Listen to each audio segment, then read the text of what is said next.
Okay, so if you're trying to sell uh, rural land, maybe some farm property, or really any kind of larger acreage that's not just a simple suburban lot, you probably already know the feeling. Yeah. It's frustrating. Yeah. You list it, and then you just sort of wait. It's this endless kind of passive agony, just hoping that, the perfect buyer magically appears. Right. And that passive approach, that's exactly what the sources we looked at are trying to help you avoid. Today, we're really diving deep into expert advice specifically for selling farm and recreational properties. Mhm.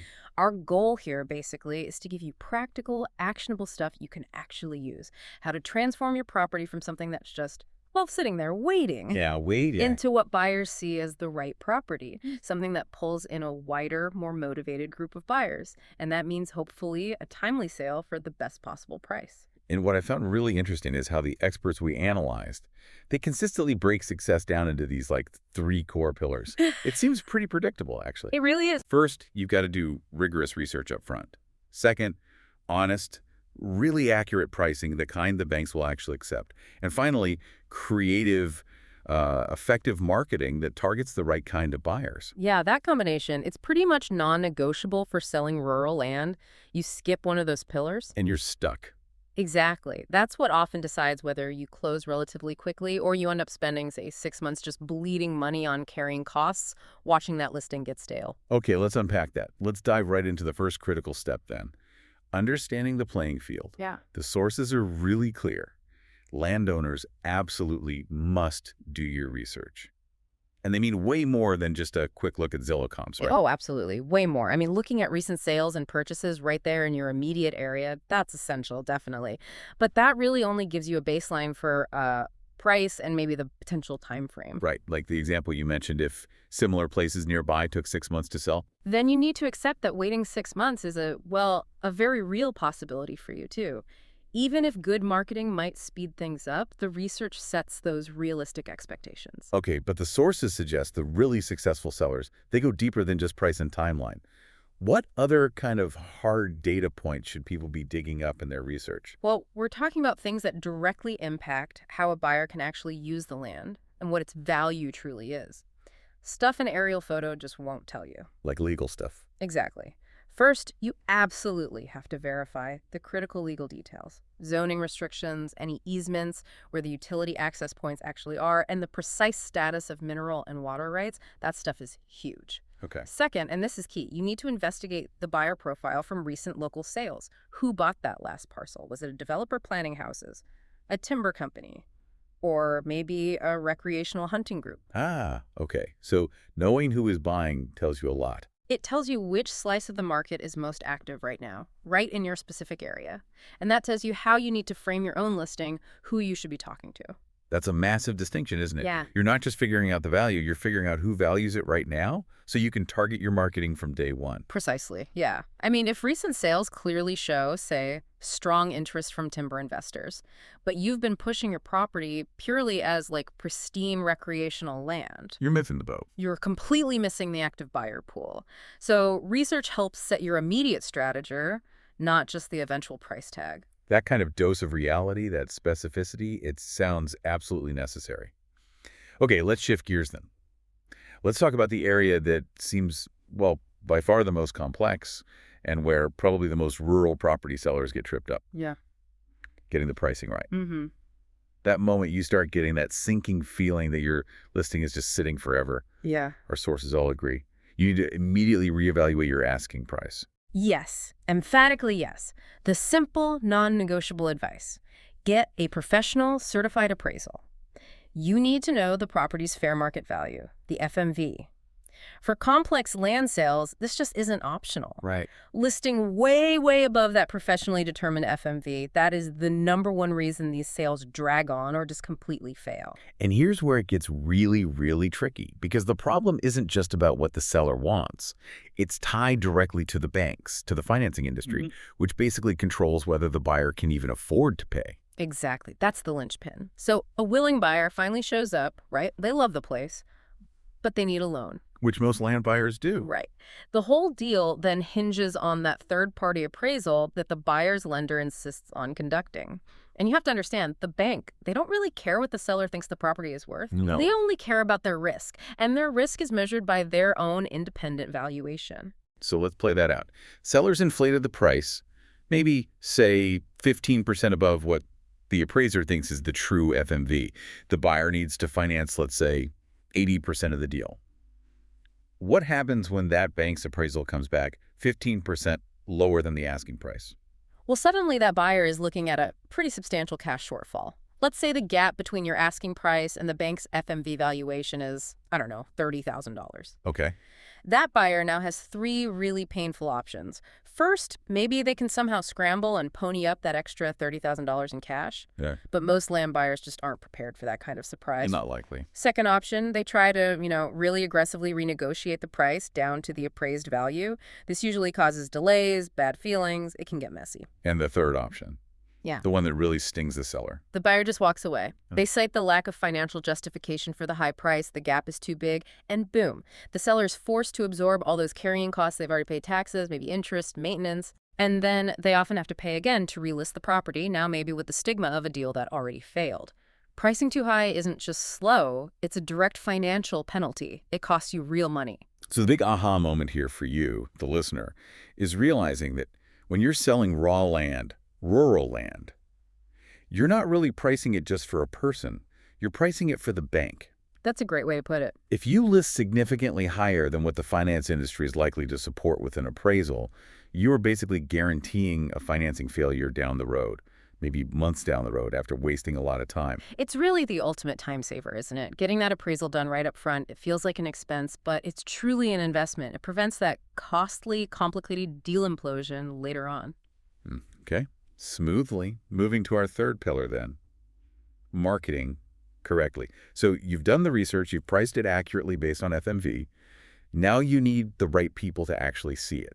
If you're a landowner trying to DIY this whole massive transaction, you really have to ask yourself honestly, are you really using all the specialized tools and resources out there to find the right kind of buyer? And this is exactly where the value, the real benefit of using a seasoned real estate professional, one who specializes in rural property, really shines. Trying to sell complex land on your own, especially if it's recreational or farm property, well, you're almost certainly limiting your pool of qualified buyers. You're basically just hoping someone happens to stumble across your public listing somewhere. Now, I get it. A lot of landowners, they understandably hesitate because of the commission structure. It feels like a big chunk of money. It can feel that way, sure. But our sources really break down what that commission buys you, specifically in terms of speed and certainty of actually closing the deal. Speed is definitely the key word there.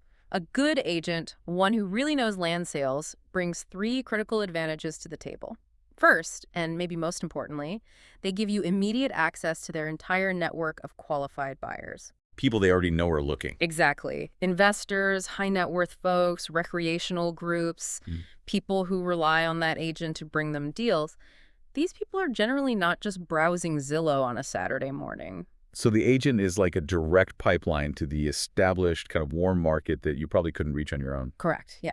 Second, they have that invaluable hyper-local market knowledge we talked about earlier. They know which specific listing platforms buyers in your particular area actually use.